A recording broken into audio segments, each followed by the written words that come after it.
ओम नमो भगवते वासुदेवाय नमः। ओम नमो भगवते वासुदेवाय नमः। ओम नमो भगवते वासुदेवाय नमः। आज 10 जून निर्जला एकादशी का व्रत है। कहा जाता है जिस व्यक्ति ने सारा साल एकादशी नहीं की होती, यदि वह निर्जला एकादशी का व्रत पूरे मन से, श्रद्धा एवं विश्वास से इस व्रत को करता है तो उसे पूरी एकादशियों के व्रत का फल मिलता है।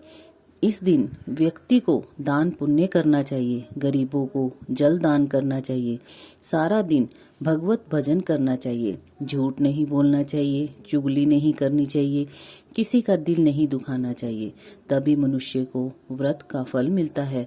वैसे तो इस दिन पूरा दिन कुछ ना खा पी कर व्रत करना चाहिए, परंतु यदि किसी से ऐसा नहीं हो सकता तो उसे दोपहर 2 बजे के बाद फल व जल एक समय ग्रहण कर सकता है।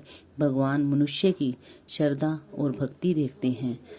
ओम नमो भगवते वासुदेवाय नमः। जेठ शुक्ला सफला निर्जला एकादशी। भीमसेन बोले, हे महाबुद्धि पितामह, मेरी बात सुनो। युधिष्ठिर, कुंती, द्रौपदी, अर्जुन, नकुल, सहदेव ये एकादशी को कभी भोजन नहीं करते। वह मुझसे नित्य कहा करते हैं कि हे भीमसेन, तुम एकादशी को भोजन मत किया करो। मैं उनसे कहता हूँ कि हे तात, मुझसे भूख सही नहीं जाती। मैं दान करूँगा और विधि पूर्वक पूजन करूँगा, परंतु बिना उपवास किए एकादशी के व्रत का फल कैसे मिले।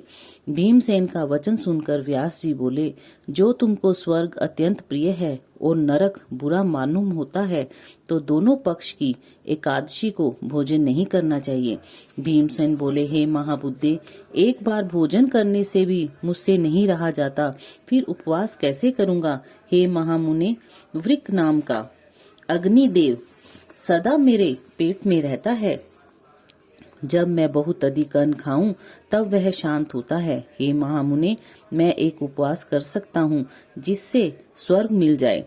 उस एक व्रत को मैं विधि पूर्वक करूँगा, इसलिए निश्चय करके एक व्रत बतलाइए जिससे मेरा कल्याण हो। व्यास जी बोले, हे नराधीप, तुमने मानव धर्म और वैदिक धर्म सुने, परंतु कलयुग में उन धर्मों के करने की शक्ति मनुष्य में नहीं है।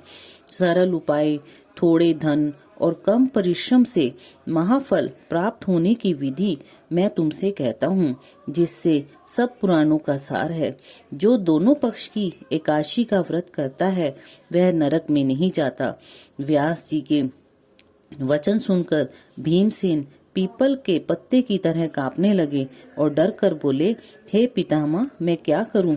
मैं उपवास नहीं कर सकता, इसलिए हे प्रभु, बहुत फलदायक एक ही व्रत को मुझसे कहिए। व्यास जी बोले, वृष व मिथुन के सूर्य में ज्येष्ठ मास में शुक्ल पक्ष की सफला एकादशी है, उसका यत्न पूर्वक निर्जल उपवास करना चाहिए। स्नान और आचमन में जल का निषेध नहीं है। माशे भर स्वर्ण का दाना जिसमें डूब जाए उतना ही जल आचमन के लिए कहा गया है, वही शरीर को पवित्र करने वाले हैं।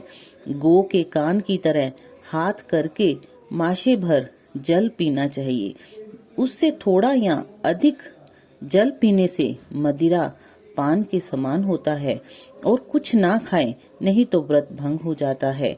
एकादशी के सूर्योदय से दूसरे दिन के सूर्योदय तक जल पान ना करे। ऐसा करने से 12 महीनों की एकादशी का फल उसको बिना यत्न के मिल जाता है। फिर द्वादशी को सवेरे निर्मल जल में स्नान कर ब्राह्मणों को जल और स्वर्ण का दान करें। फिर व्रत करने वाला कृत्य होकर ब्राह्मणों सहित भोजन करे। हे भीमसेन, इस प्रकार व्रत करने से जो पुण्य होता है उसको सुनो। साल भर में जितनी एकादशी होती हैं, उनका फल इस एकादशी के व्रत करने से मिल जाता है, इसमें संदेह नहीं। शंख चक्र गदाधारी कृष्ण भगवान ने मुझसे कहा है कि सब धर्मों को छोड़कर मेरी शरण में आओ। एकादशी को निराहार रहने से मनुष्य सब पापों से छूट जाता है। हे वायुपुत्र, बार बार विशेष क्या कहूँ। दोनों पक्ष की एकादशी में भोजन ना करें। ज्येष्ठ के शुक्ल पक्ष की एकादशी में जल भी वर्जित है। इसका व्रत करने से जो फल मिलता है उसे सुनो। सब तीर्थों में जो पुण्य होता है और सब दान करने से जो फल मिलता है, वह फल इस एकादशी का व्रत करने से मिल जाता है। उसी दिन से भीमसेन ने इस निर्जला एकादशी का व्रत किया, तभी से इसका नाम भीमसेनी विख्यात हो गया। हे भूपाल, इसी प्रकार सब पापों को दूर करने के लिए तुम भी यत्न पूर्वक इसका व्रत और भगवान की पूजा करो। हे अनंत, हे देवेश, मैं आज आपका निर्जल व्रत करूंगा और दूसरे दिन भोजन करूंगा। इस मंत्र को पढ़कर सब पापों को दूर करने के लिए इंद्रियां वश में करके श्रद्धा पूर्वक व्रत को करूंगा। हे केशव, भगवान को प्रसन्न करने के लिए आचमन के सिवा एकादशी के दूसरे व्रत में दूसरा जल ग्रहण नहीं करूंगा। इस प्रकार नियम करना चाहिए। द्वादशी के दिन गंध, पुष्प, जल और दीपक से देवताओं के ईश्वर वामन जी का पूजन करना चाहिए। विधि पूर्वक पूजन करके इस मंत्र का उच्चारण करें। हे देवताओं के ईश्वर, हे इंद्रियों के ईश्वर, हे संसार समुद्र से पार करने वाले, जल से भरे हुए कलश के दान करने मुझको परम गति दीजिए। ऐसा कहकर ब्राह्मणों के लिए शक्ति के अनुसार कलश देने चाहिए। इस प्रकार जो जो पवित्र और पापों को दूर करने वाली इस एकादशी का व्रत करता है, वह सब पापों को दूर करने वाली इस एकादशी का व्रत करता है, वह सब पापों से छूटकर परम पद को प्राप्त होता है। ओम नमो भगवते वासुदेवाय नमः।